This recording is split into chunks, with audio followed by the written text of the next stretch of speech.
Let's talk about injector replacement on a 4.3 liter GM product. Now today we're working on a 2001 Chevy S10 pickup. This donor vehicle's got well over 300,000 miles on it already, and we've got a couple stuck poppet valves on various injectors here.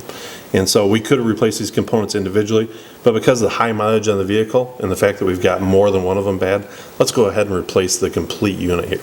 Today we're going to be installing an updated unit, so it's going to look a little bit different, but the design is much better.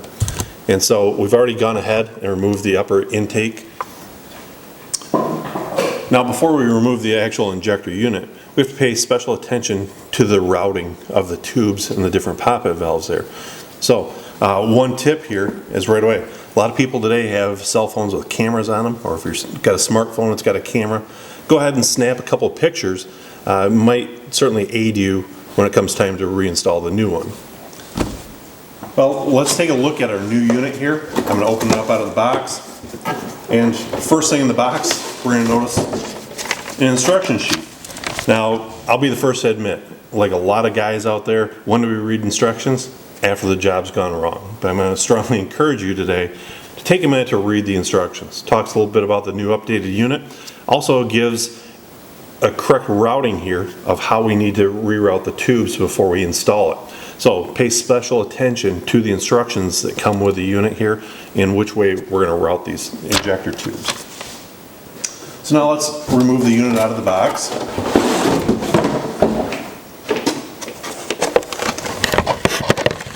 And as we take a look at this, you'll notice it certainly looks much different than the original unit. Whereas originally the injector part of it was mounted up here in the plastic body. And then we had spring-loaded poppet valves down here where it inserts into the intake.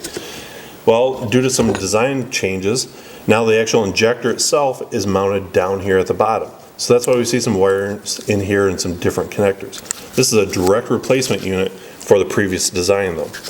You'll also notice that we've got a fuel pressure regulator installed on the backside here. Now there's not going to be a hose going to this, nothing to connect to, because rather than reference to atmospheric pressure, this is going to be reference to intake manifold vacuum. This is already mounted inside the engine, so there's no connection to be made right here.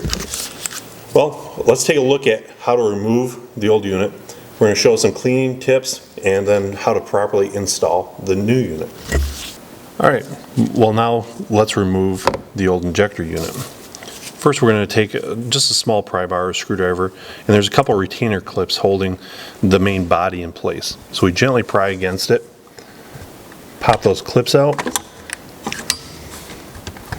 Once we get the complete unit loose, now we can remove the poppet tubes.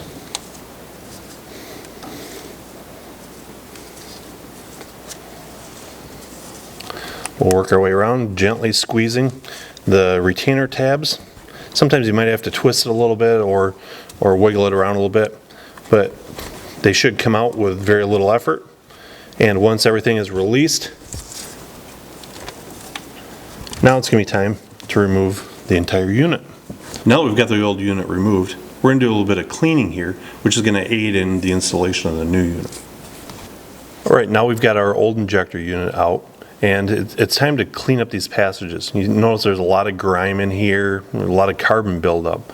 We're going to use a little brush such as this one here. You see this is perfect. This is actually a little two-step brush. It's got an inner narrower piece and then the broader outside. And that's going to work perfect for inside our little bore here. Now if you don't have this tool, use a pipe cleaner, maybe even a rag over a screwdriver or something like that. Just anything to clean out some of these ports here, and we're going to remove that carbon. We want to have a nice clean surface so we can slide our new injector in. When it's all done, we might want to take a shop vac and vacuum out any of the debris here and make sure that it's not going inside the engine. Alright, before we install our new injector unit, once again, you can see that the injector is actually at the end here, so we're doing a complete one-piece unit. As I said before, these are available individually, but we've already got two of them bad here, high mileage vehicle. We don't want to go back in and replace the other four a week later, so we've decided to replace the complete unit here. But we need to do a little bit of lubrication on these the tips here, as well as the O-ring seal at the top here where this goes up to the upper intake cover. And so I'm using a little bit of a transmission assembly gel here. It's a automotive grade lubricant. You might choose to use petroleum jelly. Even clean engine oil is certainly better than installing these things dry. So I'm simply going to put a little bit of this lube on each one. It's going to help it slide in a little bit better and help it get a good tight seal once we install this down into the intake manifold. And of course make sure our O-rings are good and lubed up. Also, the fuel lines where they come from the tank are going to come in the top here. And so once I remove these caps, once everything's installed, I'm going to lubricate these steel lines because we've got a couple of O-rings inside here. We don't want those rolling over, getting pinched off either. So lubrication is the key here to a successful installation. Now we're ready to install our new unit. Not a bad idea, once again, to have our instruction sheet very handy. So to help illustrate the installation process a little better, we've got an intake manifold removed and cleaned up here on the bench a little bit. You can see with the original casting that there is numbers of the cylinders already in here. We've simply highlighted them a little bit to make them easier to see. But we've also put some additional numbers here just for illustration purposes. Same thing with the injector unit. It comes with numbers on here already, but just to make it a little easier to see for the purpose of this video, we've installed some other numbers here. Now, we've installed our new bracket. Now it's going to have a little bit of a loose fit because we are going to need to move it around here. That's the way it is. Don't worry about that. So it's going to be kind of a two-part deal here. We're going to have to kind of put this towards the bracket, and then we need to move our tubes and route them properly before we lock anything in place. So we're going to kind of gently begin our installation process here. Put the tubes in. And as I mentioned before, it's nice to have these lubricated, but for the purpose of this, we're going to do them dry. Now, once we've got everything roughly configured here in our routing properly, now we can insert this down in the bracket, lock it in place, and then we can go back to each of our injectors and lock them in place. It's very important to do this kind of together, because once these things are locked in, it's very difficult to get them back out again. So if we take a look at our routing here again, we can see that everything's installed properly. We've got number 1, 3, and 5 here in the what would be the driver's side of the engine, and we've got 2, 4, and 6 routed to what would be the passenger side of the engine. It's very important to have this routing correct. First off, that we're not breaking any of these tubes, but second, we need the fuel to get to the cylinder at the exact time. Just to recap, one of the most important things to take into consideration when installing this injector is the routing of the tubes.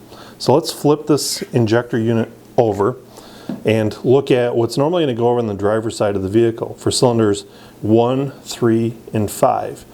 Now you'll notice in order to get everything in the bracket properly and get it routed, we're going to have to tuck the number 3 injector around behind the number 1 tube. So if you notice how I've got the tubes routed here, we've got 3 behind 1. Now over on the other side here, for cylinders 2, 4, and 6, we don't have to do anything special. They can all stay in their proper order. So once again, once we flip this thing over, the number 3 injector will get slid over like this, and away we go. You can see we've done a good job of lubricating it, installing it properly. Now we can go ahead, install our upper cover here, and once that's actually installed, we're going to remove these 2 little plugs right here. See, we've lubricated the fuel lines. Those are going to get slid in there. We'll finish installing the throttle body, the cables, plug everything back in, and the vehicle should be ready to go. So hopefully now you have a better understanding of what it takes to replace the fuel injector unit with this updated design on a 4.3 liter GM engine. Don't forget to clean it, don't forget to lubricate it, and be gentle when installing this. So now that we're all done, thanks for watching, and enjoy your new fuel injector.